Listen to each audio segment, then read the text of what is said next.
kalau masalah ibadah-ibadah itu Pak saya kurang paham. Ini kan saya sedang menjelaskan masalah teologi. Kalau Pak Ibnu tidak paham itu, jangan membicarakan Tuhan Yesus lagi ya. Mengerti? Karena orang Yahudi juga tidak memahami siapa itu Masias. Iya, yang saya Abad-abad tahu mereka itu, mempersembahkan korban. Entar, ingat. Berabad-abad mereka mempersembahkan korban. Mereka tidak memahami siapa yang korban yang mereka persembahkan. Itu sebabnya mereka menolak Masias. Itu sebabnya Yahudi menolak Masias. Ya. Jadi kalau menurut saya Musa sangat mengenal mereka yang Musa sangat mengenal yang dia sembah karena dia lihat, dia dengar. Yaitu Tuhan Israel, Adonai Elohim, Adonai Ehad. Musa tidak pernah mengatakan Adonai Elohim itu adalah Trinity, tidak pernah. Musa tahu persis yang dia sembah. Karena dia lihat. Putus. Opung gak usah kasih layar, biar Opung tidak usah kasih layar gambarnya. Opung bicara saja. Nggak kuat, ya. Iya, sebenarnya nggak kuat. Di perjanjian baru juga Tuhan Yesus mengatakan Allah itu roh, tidak pernah Tuhan Yesus mengatakan Allah itu tertunggal, tidak pernah. Tritunggal itu, Tritunggal itu buatan manusia ya. Iya, pengajaran manusia, tertunggal itu pengajaran manusia. Pengajarannya Tuhan Yesus, Allah itu roh, selesai. Satu-satunya Allah adalah Bapa, satu-satunya Tuhan Yesus. Yang serupa dengan manusia itu Tuhan, bukan Allah. Itu tadi Pak Ibnu. Pak Ibnu, saya ahli Alkitab dari Pak Ibnu. Ayo kita dua berdebat yuk. Pak Ibnu, kita dua berdebat yuk. Kita mulai. Dua berdebat ya.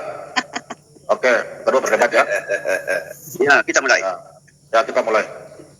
Sekarang Pak Ibnu tunjukkan kenapa sampai 10 hukum Taurat diturunkan. Silakan. Itu bukan masalah teologi, Pak. Yang menjadi teologi itu Allah Bapa. Itu yang tidak jelas. Sekarang Pak Ibnu tunjukkan saya Allah Trinity. Wahai Allah Trinity, tidak pernah. Saya tanya Pak Ibnu, apakah di ayat Alkitab ada tertulis Trinitas? Tidak ada. Oke. Apakah di ayat Alkitab ada ditulis sakramen? Tidak ada. Apakah sakramen ada dilakukan oleh orang Yahudi dan orang Kristen?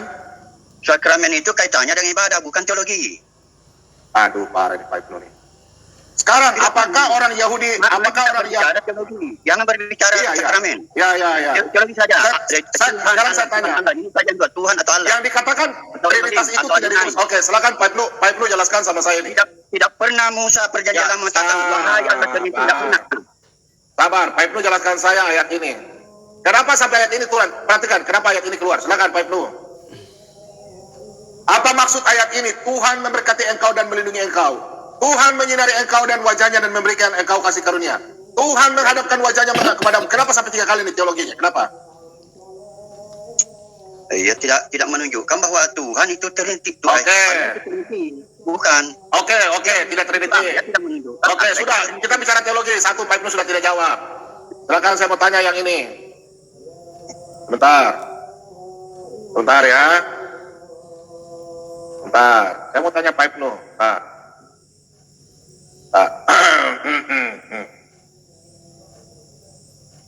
Bentar ya. Tuhan berfirman tentang pengetahuan Tuhan yang oleh perintah.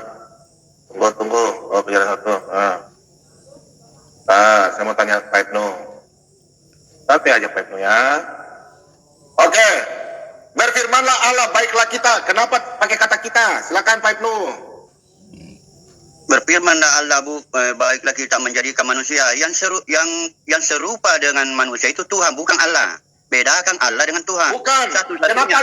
Kenapa ada kata kita? Satunya Tuhan adalah Tuhan Yesus. Sebentar. Kenapa ada kata kita? Pertanyaan saya, kenapa ada kata kita di sini? Bukan yang lain. Silakan teologi ini. Yang berfirmanlah Allah, berfirmanlah Tuhan di situ. Yang dimaksud di situ Tuhan. Iya, kita ini siapa kita nih? Kita ini siapa? Ya kita di situ dia dengan malaikat. Tapi siapa yang bilang malaikat? Siapa yang malaikat? Berfirmanlah Allah. Kita ini siapa? Satu-satunya Allah adalah Bapa, bukan Tuhan di sini. Bukan Bapa di sini. Sabar. Kenapa ada tulisan kata kita? Kenapa ada kata suku kita? Kita itu sama siapa? Ya, yang segambar dengan manusia itu kan Tuhan. Bukan. Baiklah kita menjadikan manusia. Kita ini siapa? Tuhan. Ya, Tuhan itu kenapa ada kata kita di situ? Tuhan bisa berarti jamak, bisa berarti majesty. Kemuliaan. Kenapa Pak Ibnu membawa ayat Al-Quran masuk di Alkitab? Kenapa pemahaman Al-Quran? Tidak saya bawa. Oke. Tidak saya bawa. Sekarang kalau dalam bahasa Yahudi, ehad itu berapa Pak Ibnu? Ehad. Ehad itu satu. Kalau Yahid itu berapa? Satu juga. Sama enggak Yahid dengan ehad? Tidak sama. Kenapa Bapak bilang satu-satu? Sama tadi. Sabar, saya tanya dulu. Tadi Pak Ibnu sudah putar-putar lagi. Saya tanya ya. Ini, Bapak mengerti nggak dalam bahasa Ibrani? Anakmu yang tunggal itu satu sama enggak? Tunggal dengan satu. Sudah ada penjelasannya di Perjanjian Baru, satu-satunya Allah. Sabar, saya tidak lari ke Perjanjian Baru. Saya mau tanya Pak Ibnu diskusi baik-baik. Tunggal di dalam Perjanjian Lama dan Perjanjian Baru. Ini tidak ada. Yahid, Pak Ibnu, Yahid dan ehad sama enggak? Satu-satunya Tuhan ada Tuhan. Udah Pak Ibnu, minta maaf. Yahid dan ehad. Aduh. Sabar. Ehad itu Pak Ibnu satu ya, ehad ya. Itu tidak menjelaskan kebenaran. Yang menjelaskan kebenaran itu yang tertulis di Alkitab, satu-satunya Ya sabar. Ehad itu satu ya. Kalau tunggal satu juga ya. Buktikan kebenaran itu. Nah, Pertanyaan pemahaman Pak Ibnu bahwa ke Alkitab, Bapak orang Islam. Bapak tidak mengerti ehad dan yahid. Perjanjian Baru. Allah itu Jangan lari ke Perjanjian Baru. Sabar dulu. Bapak tahu nggak kata ehad? Kata ehad dengan ahad tidak menjelaskan masalah, tidak menyelesaikan masalah. Yang menyelesaikan masalah yang tertulis di Alkitab. Perjanjian Baru. Ehad dan yahid. Jangan dirubah-rubah Perjanjian Baru. Jangan dirubah-rubah Perjanjian Baru, satu-satunya Allah. Ibnu tidak punya hak, tidak ada yang rubah-rubah. Pak Ibnu orang Islam, minta maaf. Sekarang saya tanya sama Pak Ibnu, santai minum air putih dulu. Ehad, Pak Ibnu bilang satu. Yahid, Pak Ibnu bilang satu. Sekarang saya mau dalam bahasa Ibrani. Tunggal ini Yahid bukan satu. Pertanyaan saya, satu dengan tunggal sama enggak? Tidak menyelesaikan masalah. Penjelasan itu bukan tidak menyelesaikan masalah. Yang menyelesaikan masalah. Pak Ibnu, sabar. Ehad dan Yahid sama enggak? Tidak menyelesaikan masalah itu. Tidak menyelesaikan masalah. Berarti Pak Ibnu, sebentar. Pak Ibnu berarti sudah salah mengerti. Ehad. Sekarang saya tanya sama Pak Ibnu.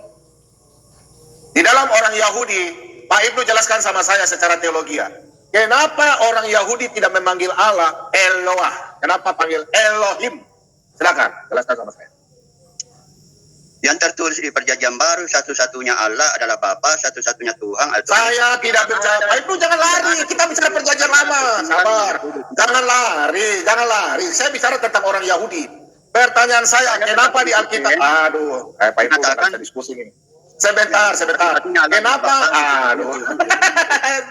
Kenapa di Alkitab tidak bisa Pak Ibnu menjelaskan kenapa orang Israel, kalau memang Allah itu Esa dalam Ulangan 6 ayat 4, kenapa orang Israel dalam Alkitab lebih 200 ada tertulis Elohim? Kenapa orang Israel tidak panggil Eloah? Penjelasan itu tidak menyelesaikan masalah. Yang menyelesaikan masalah yang tertulis di Alkitab. Yang menyelesaikan masalah karena Pak Ibnu bawa teologi Islam, kasih campur di teologi Yahudi. Tertulis di Alkitab. Allah itu roh. Oke, Allah itu roh. Oke, sekarang saya tanya. Di dalam teologi Islam, Allah itu zat, bukan roh. Pak Ibnu kasih masuk. Sekarang saya tanya sama Pak Ibnu. Kenapa di Alkitab ada tulisan Elohim, Mahanahim? Kenapa? Silakan. Kenapa? Saya tetap konsisten dengan apa yang tertulis di Alkitab. Ya, sudah. Oke, makasih ya Pak Ibnu. Pak Ibnu, ya, silakan Pak Ibnu merenungkan. Pak Ibnu dari tadi tidak jawab.